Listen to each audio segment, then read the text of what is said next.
You know, most individuals, they try to satisfy their soul's thirst with the things of this world, but they can never provide that which we crave. They may give us just temporary relief, but it actually makes the problem worse. It's almost like when they say if you were to drink salt water. You know, they say that if you're ever, thirsty, or if you're just absolutely quenched, you don't want to drink salt water. Why? Because it gives the appearance that it's going to help you for a second because something wet is going down, but the salt itself just sucks even more of your body's water out of you at that particular time, and so it actually it makes it worse than it was before. That's the way the things of this world are. We can get ourselves involved in them, and we can immerse ourselves in hobbies or in sports or, entertainment or our work or money or whatever it is. There's a million things that we can get ourselves involved in here in this world. But the fact is none of them will quench our soul. That it'll be like taking a quick sip, but it's right back to us and we're thirsty again. I'll never forget an interview that 60 Minutes did with Tom Brady, the quarterback of the New England Patriots. This was about, I think Tom is 40 years old now, so this is probably about 10 years ago. He was 30 at the time.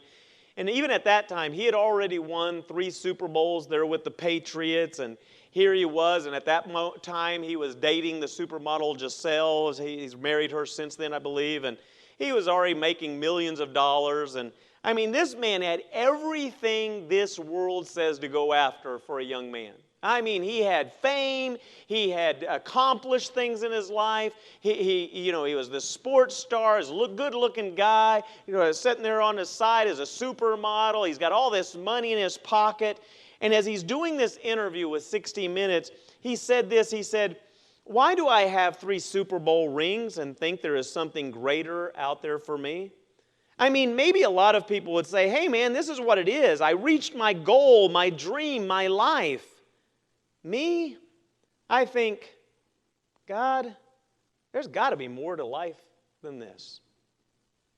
The interviewer asked him, "What's the answer?" And Tom replied, "I wish I knew. I wish I knew." Well, can I tell you, we know what the answer is. It's Jesus Christ. If I can find nothing and no one in this world to satisfy my soul, it means that it must take something or someone outside of this world to satisfy my soul. And His name is Jesus Christ. You may say, "Well, Pastor, I'm thirsty. Man, I want something to satisfy my soul. I'm tired of being dry inside." But you have to understand something, Pastor. God would never, ever want to have a relationship with me. I've done so much wickedness in my life, I'm ashamed to even look in the mirror. I have hurt those that have been closest to me. I have done things that are so despicable that I would not even share them with anyone. You may be here today and you may say, "Pastor, I'm thirsty. Man, I want my soul to be that parchedness in my soul to be quenched. But you just don't know my background. I wasn't raised in a church background. My home was not a Christian home. The things that took place in my house were despicable. The things that happened to me, I feel tainted, defiled. I look at myself as just someone that you should just cast off and forget. God would never allow me to come to Him." Well, look at that verse again. What does it say? It just says, "Let him that is athirst come." It goes on to say, "And whosoever will." Man, I love the word whosoever. "Let him take the water of life." When He says that anyone that is thirsty may come, He means just that. Anyone. He doesn't care what your background is. He doesn't care what sin you've committed. The blood of Jesus Christ is able to cleanse you from all. Amen.